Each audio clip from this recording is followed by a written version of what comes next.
Si Mary ay isang nurse student na nasa bahay kasama ang kanyang kapatid na lalaki at nagre-record ng demonstration para sa kanyang practical exam at sa kanyang YouTube channel. Na tila may kababalaghan na nangyari sa kwarto nito habang nag-e-exam. Okay na? Now that I have introduced myself to the patient, verify the client's... Now that I have introduced myself to the patient, explain the procedure, and ask for his consent, verify the client's identity. Ano ito? Sige na. 1, 2, 3, go. Now that I have introduced myself to the patient, now that I have... Makikita natin sa video na tila ang ilaw ay biglang nagpatay-sindi at pagbalik ng kamera sa kanya ay biglang kumalabog naman ang pinto ng cabinet para sila ay mataranta at mapatakbo sa labas ng kwarto. Si Mary ay nag-update ng kanyang video, pinapakita ang kanyang cabinet kung ano ang nangyari. At dyan pala nagsimula na mas may kababalaghan pang nangyari. So this is where it all began, and this is the cabinet, and I'm actually very afraid to touch it or open it. I'm very sorry for the mess. So as you can see, this cabinet is full of clothes and no person can actually, oh my gosh, fit inside here. And this is where my brother stood, and this is the light switch. So my brother was videotaping me. Filming here. I was standing here and my brother was standing here, and the lights actually started to flicker before the cabinet opened. And actually before that we were actually experiencing weird things.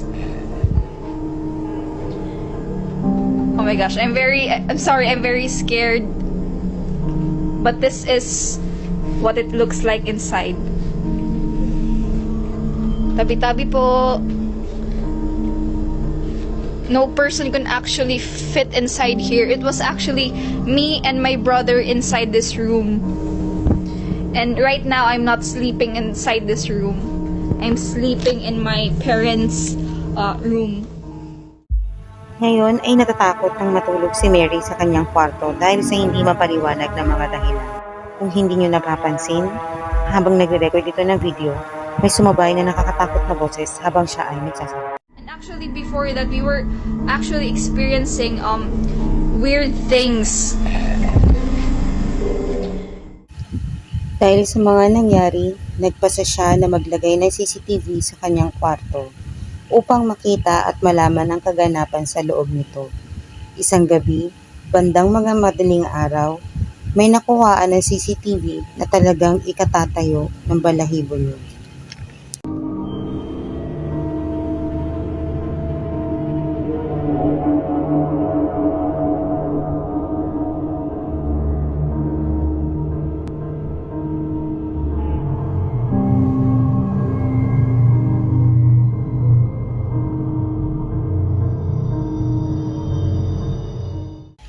Makikita natin na biglang sumindi mag-isa ang electric fan sa loob ng kwarto. At may parang usok na lumabas sa gilid na hindi alam kung saan ito pupunta.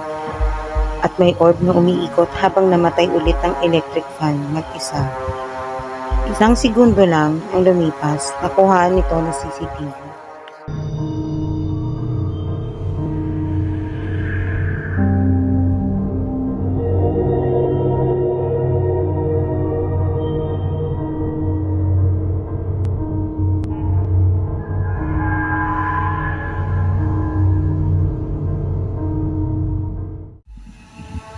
At gumalaw nga ang upuan mag-isa.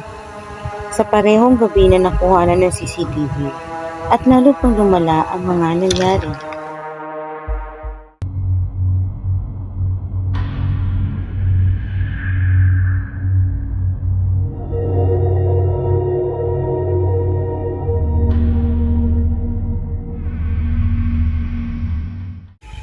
Hindi agad ito makikita sa unang tingin.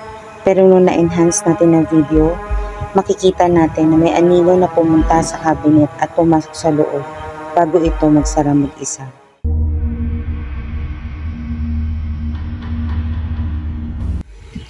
At ito pa ang mas nakakatakot na pangyayari.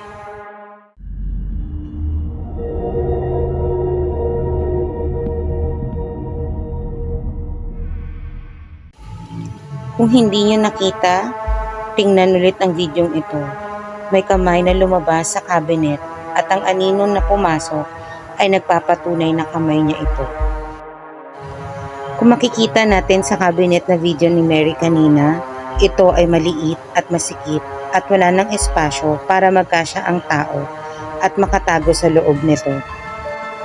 Pwedeng ito ang dahilan kung bakit may nagpaparamdam sa kanyang kwarto ay nung minsang lumabas sila ng kanyang boyfriend, nakasaksi sila ng isang aksidente at ang kanyang boyfriend ay isang medical professional at nangangailangan ng tao ng tulong.